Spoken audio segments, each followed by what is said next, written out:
Hey guys, welcome back to License Plate Reviews. Now, in my last week's video, I mentioned that a few years ago I moved from Illinois to Indiana, and so that got people asking, what do you think of the various Indiana license plates? And to sum that all up, the Indiana license plate is the worst license plate I've ever seen for any state. I mean, there's a difference between boring and downright generic, like you don't even know what state you're looking at. I'm talking about the In God We Trust version with the American flag on it. Sure, yes, Indiana is a state of the United States, but is that all that's to it? I was going back in the archives of other license plates throughout the years, and I far would have preferred having just the rather plain, but still pretty decent blue plate with the Indiana flag on it. At least it told you that, hey, I'm from Indiana. Whereas this, your whole identity is that you're from the United States. It drives me nuts, and frankly, I think being boring is way better than choosing something so generic as an American flag. Now, there are other variants that I do like. For instance, the bicentennial one is pretty decent, although unfortunately, I moved here too late to get that plate. I also moved here too early to get the new Indiana 4C plate, which I really like actually. It works on giving more of a sense of what is Indiana. Is it just a place that exists in the US? No, it has trees and this thing over a river. I guess it's a bridge. I don't know, but I like it way better than the stupid In God We Trust one. That one I see more as a plate that would be on a diplomat's car. Something to identify you as not being just any vehicle. I do have to say the new Indiana license plate does look a bit similar to the new Illinois one and the Iowa one, but I'd rather go with this one than just having an American flag on my plate.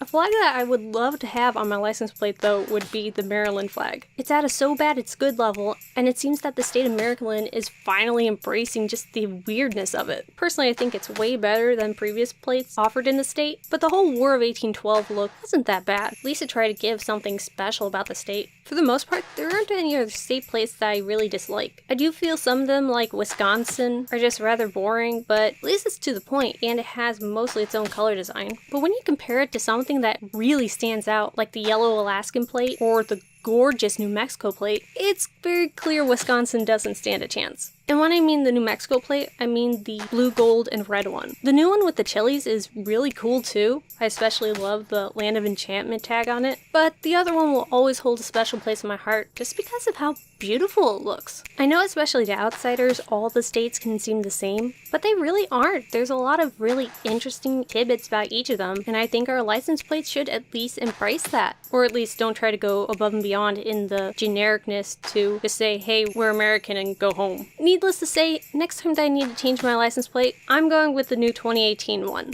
Thank you for tuning in to another installment of License Plate Reviews, and make sure to come back next week when I discuss my top 10 license plates in the whole country. Number 6 will shock you.